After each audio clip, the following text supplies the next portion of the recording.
Welcome to the podcast, Speaking to Influence, Communication Secrets of the C-Suite. I'm Dr. Laura Sokola, your host, founder of Vocal Impact Productions, and author of Speaking to Influence, Mastering Your Leadership Voice. Now, you know that my world is all about communication and leadership. And normally, whether I'm talking about the book or I've invited other leaders on, if I'm in conferences, et cetera, what I'm often focusing on is the importance of alignment in your communication style, your verbal, your vocal, and your visual, and how for you to be credible as a leader, all three of those facets need to be working together, reinforcing each other and communicating the same message at the same time. But the visual communication is something that we don't talk about that often. Usually when we think about visual communication, we think about body language, we think about facial expression and frustration because we can't see as much of that on Zoom when either people have their cameras off or they are otherwise just a giant face in the middle of the screen. You can't see the body language. So we're going to assume today, number one, that everybody's cameras are on. But sometimes now, look, we're also getting ready to go back to the office, whether it's fully live or hybrid or just for networking and meeting people face to face from time to time. And I want you to realize that it's not just about the body language. The visual branch of communication also includes things like how you're groomed, how you're dressed, and how that resonates with your audience, how that reinforces your message, your brand, how you want to be received and perceived as a leader. So whether that's in person or in the virtual world, we all step in it at some point or other. We all have questions about how to make it work for us, how to feel confident in how we look and how we come across, but we don't always know how to do that.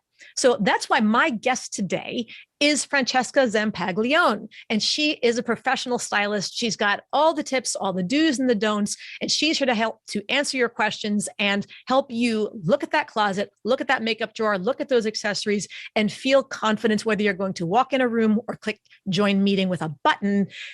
That's what we're going to talk about today. Francesca, thank you so much for joining me. Thank you so much, Laura. Wow, what a great introduction. It is such an honor to be here, and I appreciate it. Thank you. We're going to have a lot of fun today because this is a topic it's something that everybody thinks about. Most people worry about. Some people will eventually just dismiss because they sort of give up after a while. But deep down, we all kind of want to know, and we all want to feel confident in the way that we look. So before we get into the nitty gritty, tell us a little bit about yourself. What's your 30-second elevator pitch? What a great question. My 30-second elevator pitch is this. Do you want to make 30% more money? So it really matters what you wear and how you present yourself. And there are a number of articles out there that show that you will make more money when you dress professionally and you dress for the part and you dress to the next level. And let's make more money, Laura. I love it. And Francesca has given me advice over the years. And I think that it's the advice that's going to come today is really important. And I love the notion that being mindful of the way that you dress. And it's not to say that there's one dress code that fits all, not one style fits all, but you do have to think about the way you dress. And sometimes making some tweaks in your personal appearance can help you get to the next level. So we want to look at how to do that today. Francesca, in doing all of this styling work, what's your favorite part of your job and why?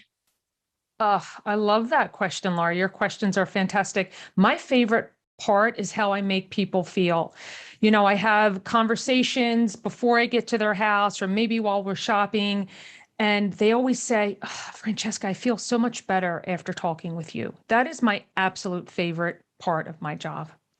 Knowing that because you can help them find clothes that make them look their best, make them feel more confident. Help them feel more confident that, you know, like you just said, we all have that question and we're not really sure how to have it answered. So we just talk about different things and different things that make people feel confident. And it really does matter when you wear the right color and that you have the right fit. And when people say, oh my gosh, I feel so much better now. Job complete. I just feel like all is well.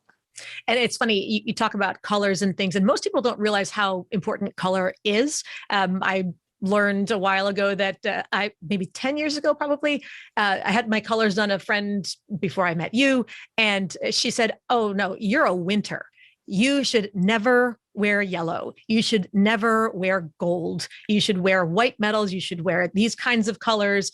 And I just went, "Oh, well, that's like all my jewelry." Okay, note to self. And at least I was pretty good on I don't wear yellow much. I don't, but even things like peach and whatnot, that's Peach. yellow Oh, based. we cannot wear.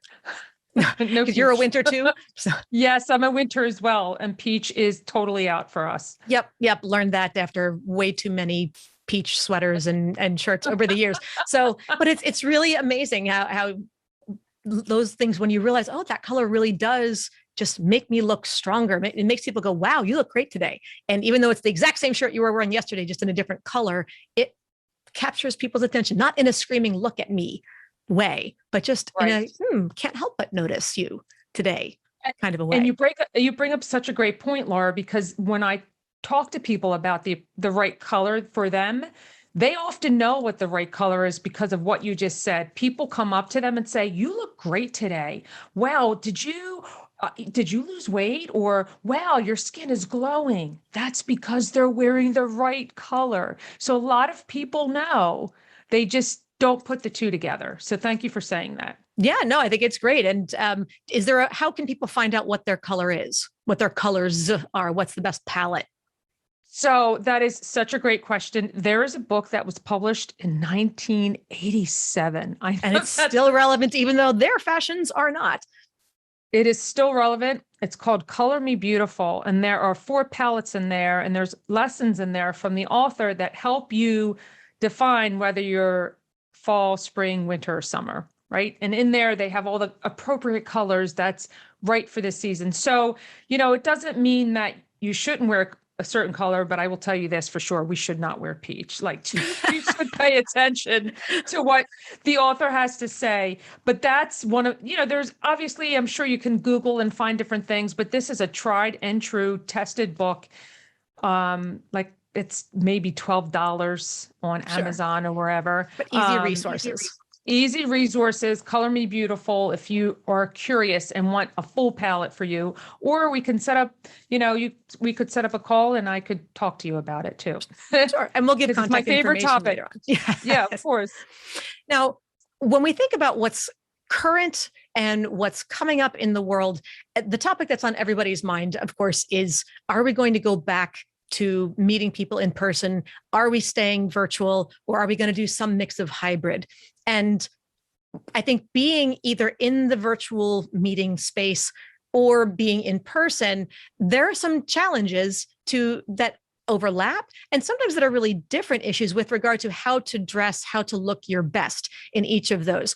What are some of the differences between dressing well for the virtual world versus dressing well for when you're in person?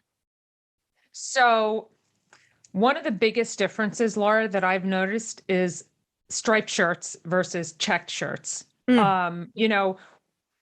On camera with the virtual space, they don't always present well. Whereas when we were face to face, none of that mattered. So anything that distracts. So that's one of the things that I pay attention. But I would say from a hybrid work environment, there are pieces in my closet that I haven't worn in a period of time, right? Mm-hmm.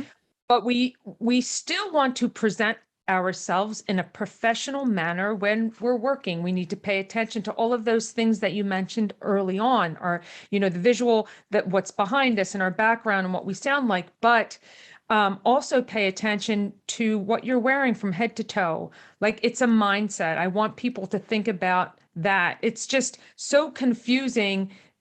When you're dressing for casual work and then you have a meeting, and are you communicating that message across well when you're dressed in sweats? I don't know. I don't think so. I'm a big proponent of dressing from head to toe in the virtual space. It's really important.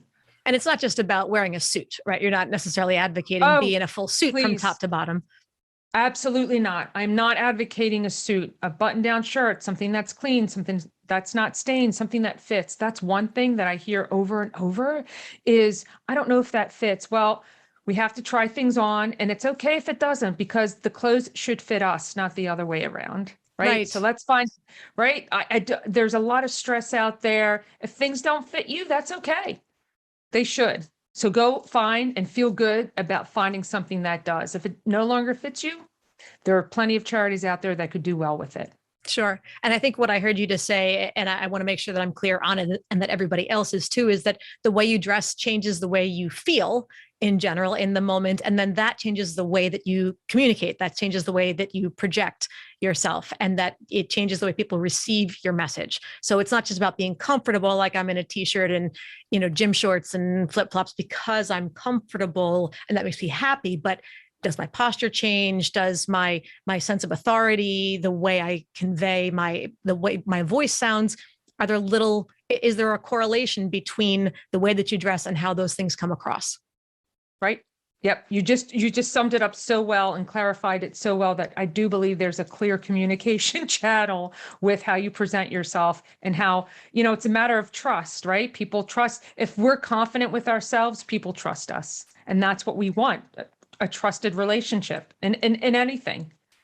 And then I find personally, and tell me if you've got suggestions for what to do instead, that I have a lot of jewelry that I loved wearing when I was able to go in person, in front of a conference room, on stage, in a convention, something along those lines. But then realizing that here in the virtual world, if I have a necklace with rhinestones or something that's a little sparkly, it does not work at all because it's such a distraction. There's so many lights that I've got going on that even a small pendant on a necklace or earrings can look like a disco ball. And it's overwhelming to people to stare at. Are there recommendations for jewelry or accessories that work better on camera? You mentioned that pinstripes or really small checks of sorts don't, they kind of they look blurry on camera. So that doesn't look good. What does look good on camera? So that's a really good question, because it does depend on the lighting, which you just highlighted.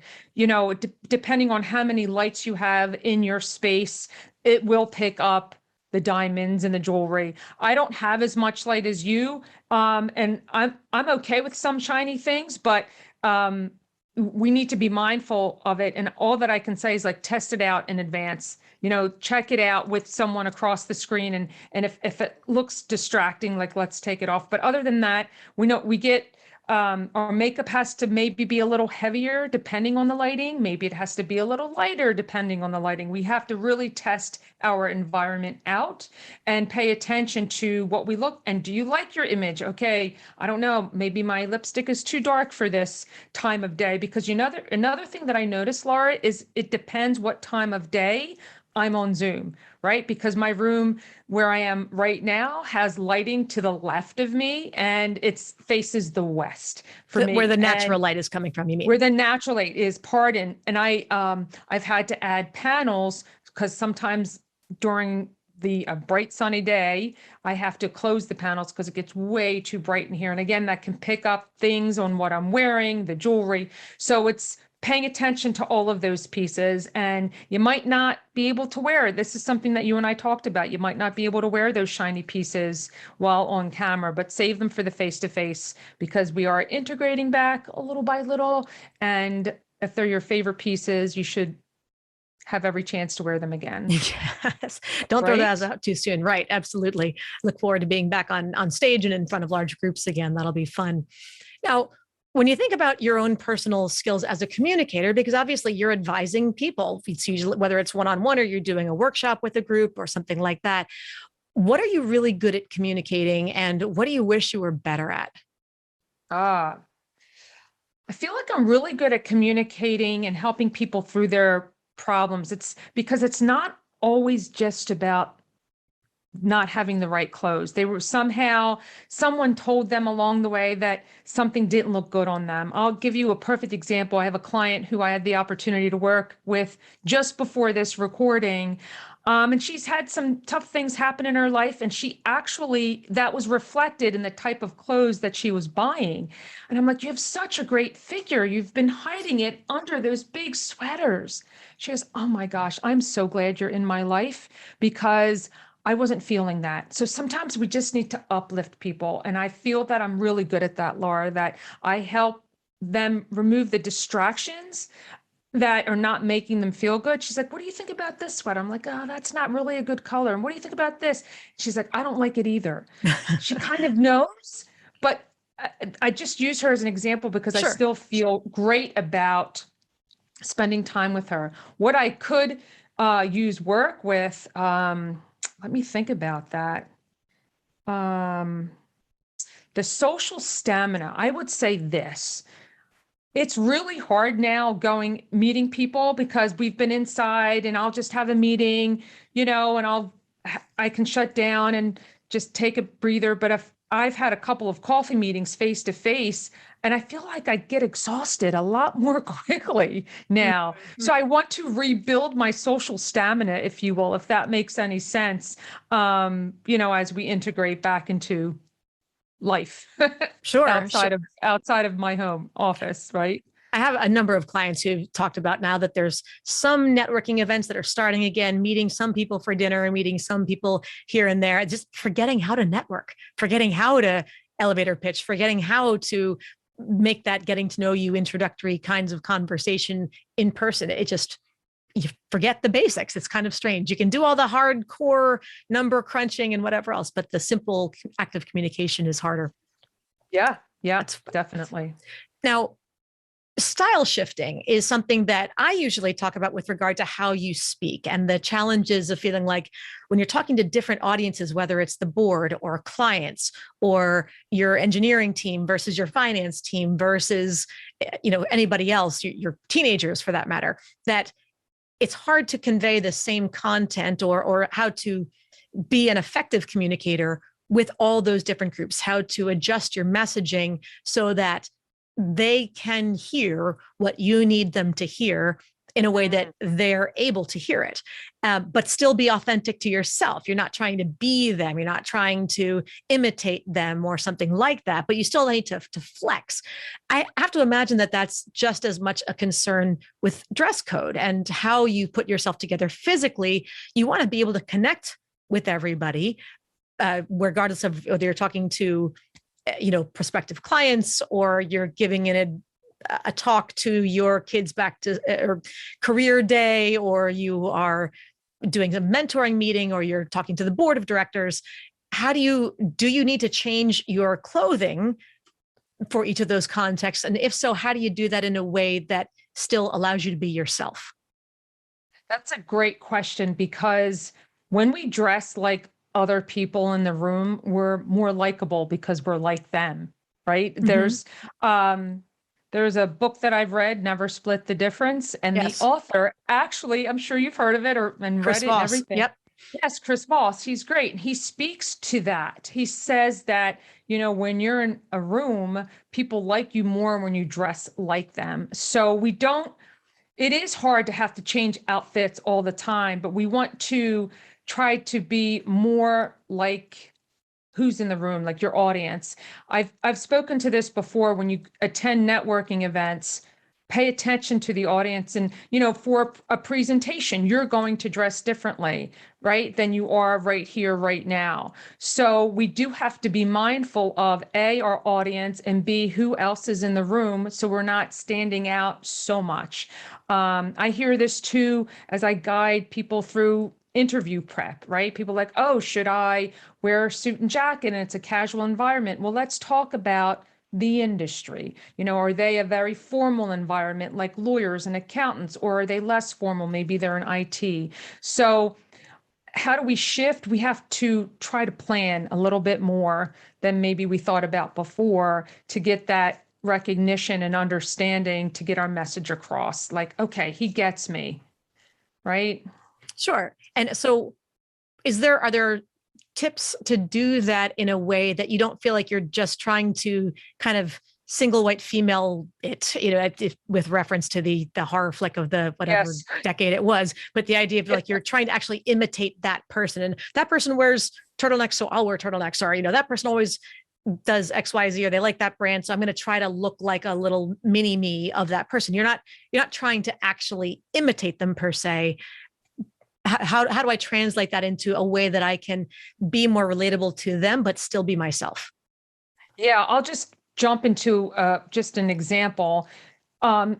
Say the boss always wears, or the people at the office always wear button-down shirts. There's so many different patterns, so there's nothing to say that you have to wear the exact same color and pattern. You need to wear what we just said about color, the color that's right for you.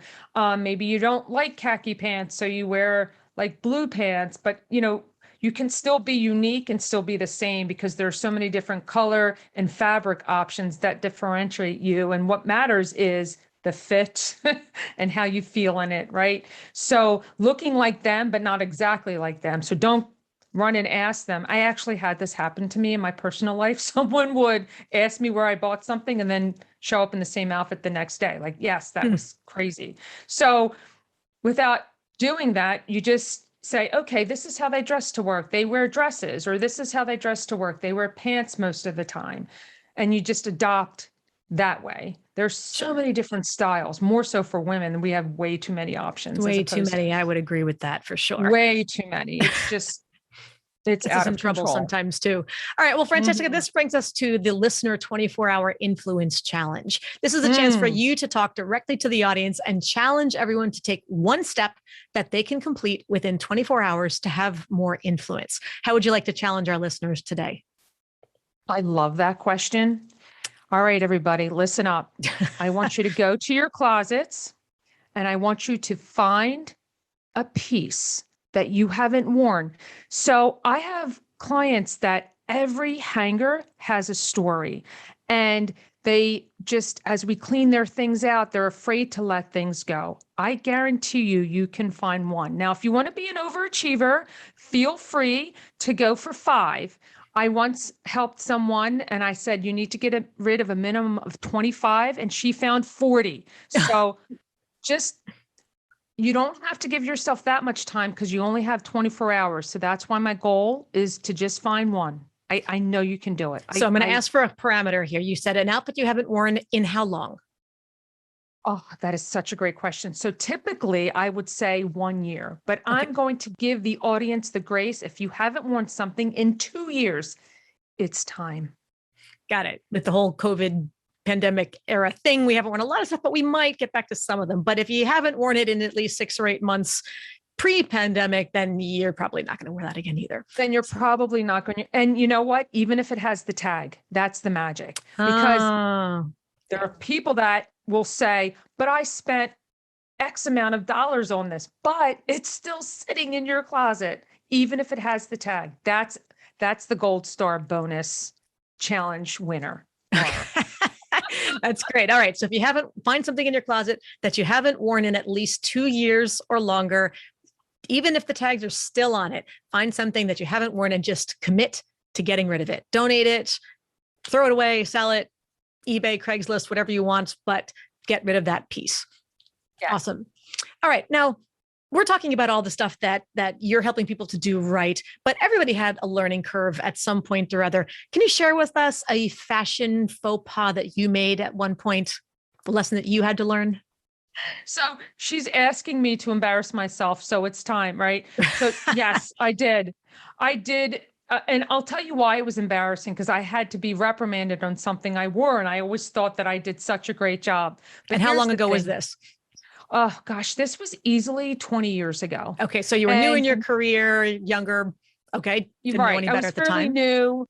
I worked in a conservative industry. You guys, I used to be a CPA. So we're known as very conservative people, environments. We were in client facing, we would always have to dress a certain way. So I wore something, Laura, that was too low cut. And the reason why this is a problem, not just because my industry was conservative, it's because it's a distraction. So we just don't want to dress in such a way that the eye contact is not made. We always want that direct eye contact for trust and all of those things. So that's the thing. And like I said, I was reprimanded on it and I felt kind of awful. And then I just never did it again. And now I talk to as many young ladies about not being a distraction, because that's not why we're there. Sure. When you think about what you want people to focus on, what you want them to pay attention to when you're talking, if something visual is going to distract from something auditory, what you're saying, then again, the congruence, right? Right. Are you in alignment, what you're saying and what people are visually hearing you say? Exactly. I get the question a lot from some of my clients when I'm trying to help them with their executive presence. There's a concern about, well, what's the line between, attractive versus sexy? And, you could dress in sweats and somebody could find you sexy, right? So that's your fault. And I always feel like the way I've described it, and you can tell me if you agree, is that when you look at classy versus sexy, I don't mean classy like, Victorian collars and uber stiff, whatever, but just overall, if you put yourself together and you say, and you feel like people would feel like that's really respectable, that's classy, there's something classy about what you're wearing, somebody might find you sexy. But if you look at yourself and the first thought is, that looks sexy, then chances are less that someone will also look at you and say, and I think it's classy. Right. Exactly. Well said. So the classic pieces, they're not as distracting and they're more plain, right? That's the classic thing. And classy versus classic, I think, is different. So because classic is a style that isn't necessary. You could be, t-shirt and jeans, but still have it be classy in its own way. Right. Like American classic is t-shirt and jeans. Exactly. It has become the new uniform, hasn't it? It has become. And now it is wiping the sweat off my brow right now. For those who can see us. Yes, it is. I'm making Francesca sweat. Yes, people are wearing yoga pants. God help us all. So let me ask this then. Let's talk about succession planning, because when people are trying to get ahead in their careers, they're great, they're successful where they are, but they know they're ready for more. They truly believe that they want their boss to recognize that they're ready for more responsibility, more opportunity, a higher level position, a bigger contract, whatever it happens to be. When you're trying to convince the powers that be that you're ready for more, does the way that you dress matter? Absolutely, it matters, right? How we started out this conversation. How do you make 30% more? Well, you're dressing to the next level, and there's an amount of confidence that you exude when you're wearing something that makes you feel confidence, right? It's this circular motion of, I feel confident, I look confident, people are going to believe I'm confident. So absolutely, it matters what you wear, and you want people to respect you. So some things that I've mentioned are lapels add authority, like layers add authority, that blazer or that jacket or that significant piece of jewelry, something that you've paid attention and extra care to your image because people are looking up to you. So you want to serve as a role model, and you respect yourself, so other people are going to respect you. It's really just that entire package of your appearance and how you present yourself to others. So it absolutely, in my opinion, if you want to set yourself apart from someone else who may be going for that same position, take that extra step and really pay attention to what you're wearing and how you're wearing it, and you'll have the edge over somebody else going for that same job. And when we were talking prior to beginning our official interview here today, one of the things that you said that I really liked and I wanted to share with everybody else was the idea of dressing for the role that you want rather than the role that you have. What does that mean? Yeah, it kind of means dress like the boss. Dress like the boss 5 years before you get the job. The boss is looking to be replaced, right? That dress for that next level. Dress as if you already have that position. It's a consistent approach. You're going to show up for work consistently. You're going to consistently do a good job, and you're going to consistently wear something that's going to show that you can do that job. It's all the same message. And again, always in the way that is reflective of your own personal style. I don't think you're saying if your boss wears, wingtip shoes and pleated pants and a standard button down shirt and a necktie, that's what you should, you're not trying to be the mini me, right? But take a cue from what leadership seems to look like. Well said. Yes. Take a cue, right? It doesn't have to be that same shoe, but it's a clean, great leather shoe. It's a nice pair of pants. Everything is pressed and just, it's not flip-flops or sneakers or. Oh no, I'm wiping my brow. Please, no flip-flops. I said the word. Said the word makes me very nervous. I'm not going to show you what's under the desk. I'm on a podcast right now. So we're not going to address my footwear at the moment. Actually, I'm not wearing any shoes, if I'm going to be completely honest with you. But okay. So then finally, Francesca, before my last question, I want you to share with me real quick, top 3 mistakes that people make. What are the 3 most common fashion mistakes? I asked you about your faux pas earlier. I forgot to ask you this one. What are the top 3 mistakes people make? Great question. I would say the top 3 mistakes are they don't pay enough attention to their shoes. Okay, outside of the virtual room, but when you're face to face, are they clean? Do they fit? Please don't make them flip-flop. So shoes can be mistakes. Also fit. People make mistakes with fit in that sometimes, pieces just need to be slightly tailored to make them look better. And in fact, if they did pay attention to fit and had them tailored, it makes the clothes look more expensive. It looks like they were made for you. So far, shoes, what kinds of things that people would tailor? What's an easy tailoring? Pants, like maybe in your waist, maybe you need a bigger size to fit your legs, and maybe you have a tiny little waist and you need to get that tucked in. Maybe you have a blazer and the sleeves are too long and you need to, the sleeves should be at the crack of your wrist, or maybe it's too big in your shoulders and it needs to be taken in the neck. Your tailor will be best. Or for example, I have to buy a bigger blazer because I have broader shoulders and then it just needs to be taken at the waist. So a blazer is a key point. Pants are key points that have to be tailored. And we just don't, sometimes I see people walking on the street. Oh, this is the worst, where the pants are dragging. Yeah. Yes, you should not walk the extra length off of your pants. Oh my gosh. And that, you've seen it, what I'm talking about. Yeah. So please have those tailored.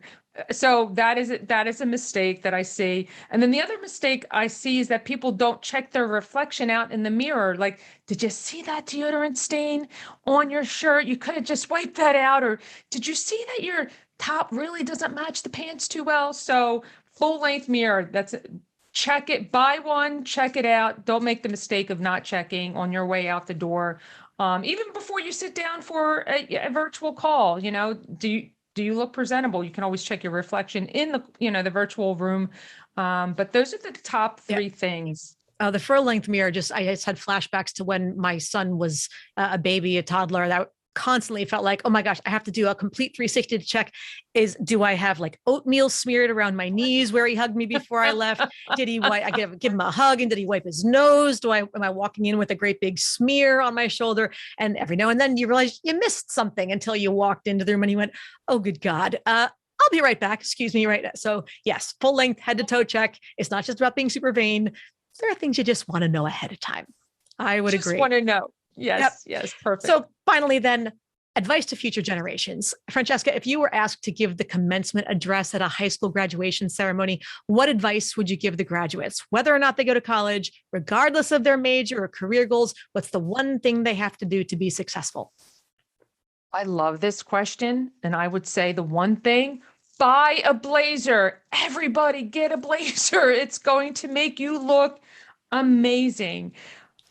You can wear it with jeans, you can wear it with shorts, you can wear it with a dress, you can wear it with everything. And you know what? And you can make it your own. There are a lot of crafty people that have been going to the Goodwill and buying things there and having their jackets fitted, or you could go to Nordstrom or any store. I'm not affiliated with any of those stores, by the way. But I will say this, putting on a jacket, as I mentioned a few moments ago, when you have that layer, it's a layer of authority. It shows your boss, right? So you cannot go wrong, because at some point you will have to interview, or maybe you have to go to some type of service that requires you to get dressed up. You cannot go wrong with the blazer. Yes, I could probably talk about it for 20 minutes, but I'll spare the high schoolers and say, just get a blazer. You'll love it. And there's so many different kinds. It doesn't have to be a department store traditional blazer. I think you're specializing. There's all sorts of fun fabrics and funky, edgy zippers and accessories and studs and whatever else. You can always, and you could do that to your own for that matter. But I remember this kid, just speaking of high school, there was one kid in my high school class who was super artistic. Like he was just known for that. And he had this black blazer that he wore with cutoff jeans, and he had sewn these huge silk red and white flowers like all over across the shoulders and down the sleeves. And again, we're talking okay, late 80s, early 90s, whatever it was. But nevertheless, that was his style. He's like, I'm here. And there was nothing stodgy about the blazer. So to anybody out there who went, oh, a blazer, I don't know, that sounds kind of old and stiff. Yeah, no, you could, it definitely does not need to be. So fun advice. Francesca, is there anything you'd like to give to our audience today? Oh my gosh, absolutely. I'd like to give them a special offer. Can I do that? Yes, of course, by all means. Yeah. So I have a course series available and I'd love to give them a 20% discount. So amazing. Yeah. So it'll be VIP 20. Tell us about the course. What's the course? Yeah. So I have 3 courses. So it's funny because I have one on closet tips. So it's Dress Smart on closet tips, Dress Smart, dressing to win, which speaks to dressing to that next level. Okay. And then Dressed Smart for virtual interviews, kind of giving some quick tips on things that we need to pay attention to. And those 3 courses, you can access them via my website. And like I said, for your audience only, VIP, named after your company, Vocal Impact Production. Yeah, and it's just such a cool acronym, right? So VIP 20, it's easy to remember. It has to do with you, and it's for you and your guests. Thank you so much. And where can they find these courses? What's the website? Yes, so you can go to my website, dressedsmart.com, DRESSEDSMART, just as you hear, dressedsmart.com. And we'll put that in the show notes too. Wonderful. Thank you. And I have a tab for online courses, and you'll see all the further descriptors in there as well, Laura. And like I said, I won't publicize the discount special offer because that is for your guests, VIP 20. Thank you so much. That's so generous. Everybody go take a look, dressedsmart.com. Look at the courses that are there. Special promo code VIP20 for 20% off those courses. Francesca, how can people learn more about you overall? Thank you. So you can find me on LinkedIn. I am active on LinkedIn. I have a long name, but people will see that in the show notes. Sure. And of course, there's always the website. There's always the website. And I also have a fun podcast, which you were a guest on as well. And it's, interestingly enough, it's called Office Flip Flops. So I think it's fun and interesting. We talk about, the dress code theories and the conversations that have been gone well, and those that haven't gone well, and just supporting people going back into the workforce. So Office Flip Flops, you can find me on all of the major channels, Apple, Spotify, and even Audible and Amazon, because you can say, Alexa, play Office Flip Flops. Oh, what fun. I never even thought about that. So there you go. So many different ways to find out more. Francesca, thank you so much for joining us today. Oh, I'm so honored. Just so honored to be in your presence. So thank you. Well, I can't wait when we have a chance to meet each other again in person as well. And with everybody else out there, thank you as always for tuning in. Be sure to subscribe to the podcast so you never miss an episode. And don't forget to give us a 5-star rating on iTunes so we can help even more people to increase their confidence, presence, and influence. And finally, if you want to download my free guide to equipment recommendations for virtual influence, including my picks for microphones, lights, and more, go to speakingtoinfluence.com. I'm Dr. Laura Sicola, and you're listening to Speaking to Influence, Communication Secrets of the C-Suite. Hi, everyone. This is Dr. Laura Sicola, and I want to sincerely thank you for listening to the Speaking to Influence podcast. If you love listening to these episodes as much as I love bringing them to you, be sure to subscribe so you never miss an episode. And please go to iTunes right now to rate and review our podcast in order to help us expand our reach so even more people can master the 3 C's to command the room, connect with the audience, and close the deal. Thanks for listening to Speaking to Influence, Communication Secrets of the C-Suite, the show for leaders who want to speak with impact. The hosts, producers, owners, and media distributors of the show make no guarantees that the strategies and information discussed will result in profit or other success and may result in losses. The opinions and statements of the hosts and guests do not necessarily reflect the opinions of the owners, staff, managers, broadcasters, or sponsors of the show. No medical or psychological therapy or personal or professional wellness or relationship advice is offered in the show. You are advised to seek counsel on matters related to your health, family, relationships, job, or other business and legal matters from licensed advisors in those areas prior to making any changes in business or lifestyle. No information provided may be suitable in your situation. As always, take responsibility for the decisions and actions you take, including the reactions they may make in your work, family, health, and life.